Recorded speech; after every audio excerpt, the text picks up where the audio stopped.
Hello everyone, you are welcome to this class. So in this class, we want to look at probability. We continue from where we stopped. So we have looked at so many things under probability. We've looked at introduction to it. We've looked at mutually exclusive events. Uh, Under that, we also looked at addition rules. But in this video, we want to continue from where we stopped. We want to look at addition rules under non-mutually exclusive events. And in the last video, I explained in details what mutually exclusive events are. So mutually exclusive events are events that the occurrence of one mutually exclusive will definitely not affect the occurrence of the other. That is, the two events have nothing in common. The two events, that is, for example, now if you look at in a toss of a die, when you throw a die now, so the occurrence of two does not affect the occurrence of four. So it's either you get two or you get four. So there is no problem. There won't be any interference between their occurrence. So, but other non-mutually exclusive event is another case entirely, and that is what we want to start with in this video. Depending on the duration of this video, the time whether we're going to move to uh, product rule under probability, whereby we'll be talking about dependent and independent events. So let's start with the first one. So mutually exclusive events. So the first one is, what is not non-mutually exclusive event. So before we look at it, so let's define what is non-mutually exclusive event. So two events are said to be non-mutually exclusive if both events share something in common. That is, it's just the opposite of mutually exclusive. That is, they don't share anything in common. The occurrence of one will not affect the occurrence of the other one. So that is A and B. That is, A and B is not equal to zero. That is the intersection of A and B. That's what I mean by A and B is this: that A intersection B is not equals to what? Is not equal to zero. So that's what it means. So mathematically, we are saying that probability of A, under addition rule, we said or means addition. So that means probability of A or or B means that probability of what? A union what? B. That is that we are adding the two of them together. And because there is intersection, there's interference, unlike the one we said under mutually exclusive, that when you say probability of A or probability of B, that is A union B, so this one is quite different. So it's going to be probability of A plus probability of B, then minus probability of A intersection what? B. We are still going to look at example and see how these rules is applied. Now, the question now is that how will you know that a question is not mutually exclusive? It's very easy to determine. How do you determine that? Depending on what you are given in the question, you know that if the two events have something in common or not. I hope I'm making sense. So this is the rule that we're going to follow. If what you are given is what? Not mutually exclusive. And it is the question that will determine it. Studying of the question will determine that. So it will not be categorically stated in the question that the events we are talking about here are not mutually exclusive. I hope I'm making sense. So in that case, so we are the one that will determine it through the interpretation of the question. So let's look at the first question we have there. So the first example we have there, we have if uh, an event A is a prime number, and event B is an odd number, is an odd number, is an odd number in a single throw of a die. Find the probability of A or B. Now, in this case, you have to determine whether this event stated there uh, is not mutually exclusive.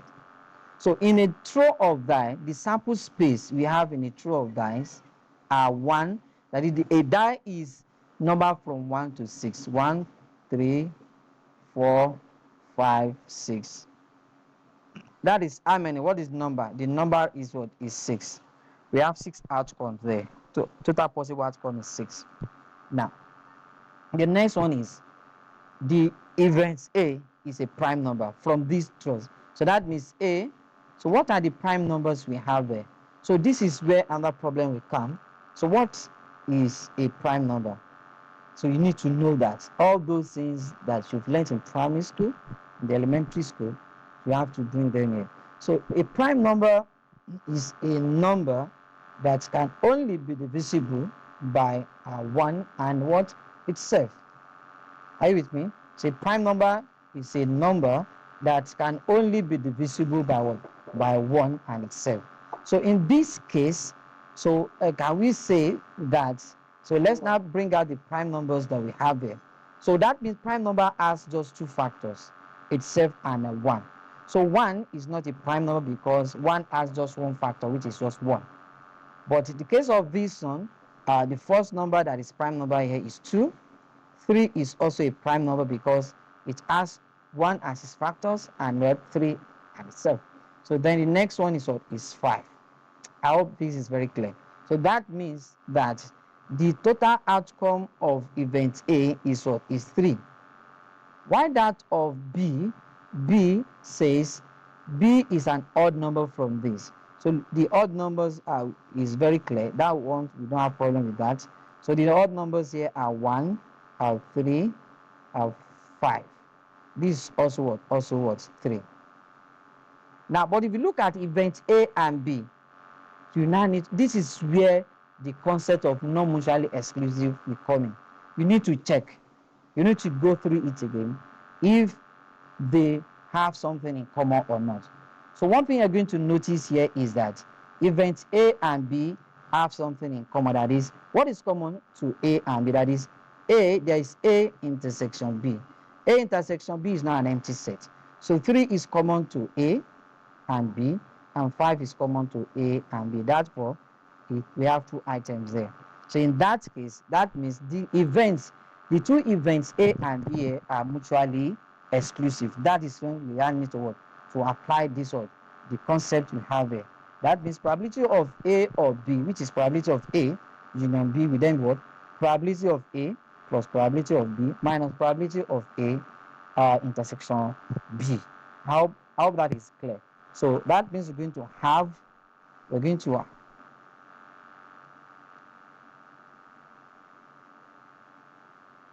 so that means we are going to have this. So this is what we're going to have now. That is going to give us probability of A or B will then be equals to probability of A union B, which is probability of A union B, then will give us probability of A plus probability of B minus probability of A intersection what? Intersection B. So this, we can then put our values here. So what is probability of A? So probability of A is 3 over 6 plus probability of B is also 3 over 6 plus probability of that's going to be minus. So minus probability of A intersection B, which is 2 all over 6. So what is common? What is the LCM here? Is 6, and that gives us 3 plus 3 minus 2, and this gives us 4 over 6, which is going to give us what? 2 over 3. So the answer is 2 over 3. But you see, you can see the excess of this is very simple. If care is not taken, you take this example for a mutually exclusive, and you not get your answer, right? So we just say, since is probability of A is 3, probability of B is 3. You just say 3 over 6, 3 over 6, the answer is 1. So that will be very, very wrong. How this is very clear. So that is that on this first example. So let's go to the second example and see what we have in the second example here. So example 2. So there are 12 cards numbered 1 to 12. So a card is picked at random. What's probably that it is either even or a perfect square? So what is the probability that it's either even or a perfect square? So the same thing here too. We're going to have. So let's interpret this and see what we're going to have. All right. Oh, is everything showing? All right. So let me remove this. Coming. So let's bring this here.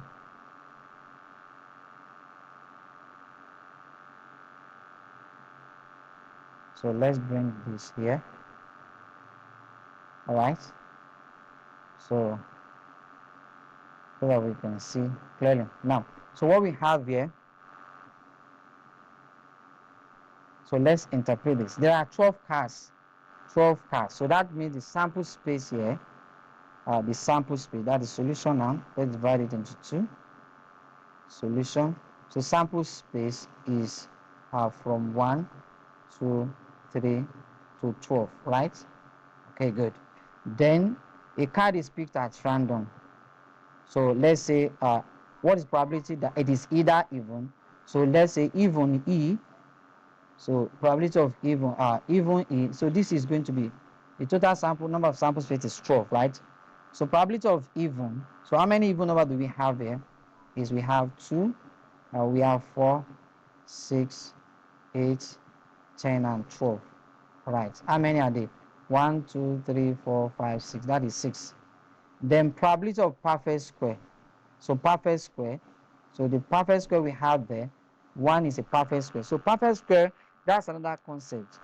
There are so many basic concepts here that if you don't understand it, it will affect your work. So we need to go back. So what perfect square? When we talk about perfect square, we are talking about numbers that you can find. When you find their square roots, you are going to get a whole number. So no 1 is a perfect square in this case. So 1 is a perfect square. 4 is a perfect square. All right. And which one again? So 1, 4. Is there another one?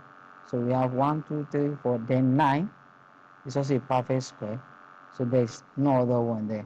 So perfect square. This is going to give us what? 3. Now we now need to check if in the 2 events, if you have anything that is common to them. So you have anything common to them? Then we have. So that means E intersection P. That's going to give us what? 4. So which is how many? 1. Hope I'm making sense. All right. So in this case, so this means that this question is non-mutually exclusive. So the events in this question are non-mutually exclusive. That is, the 2 events have something in common. So in that case, we're going to have probability of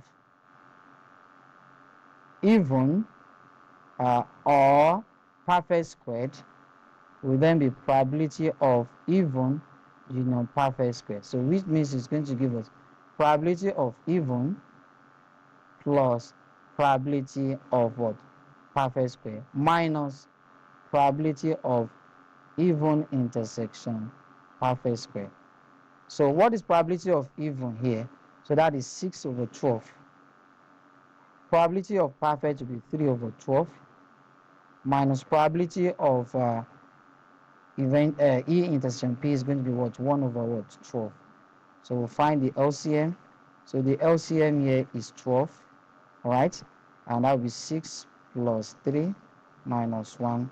And that will give us, this is 9, that is 8 over 12. So 4 can go, that is going to be 2 all over what? 3. I hope this is very clear. So if you don't study it very well, you just go ahead and say 6 over 12 plus 3 over 12, and that's going to give you 9 over 12. Then you say 3 over 4.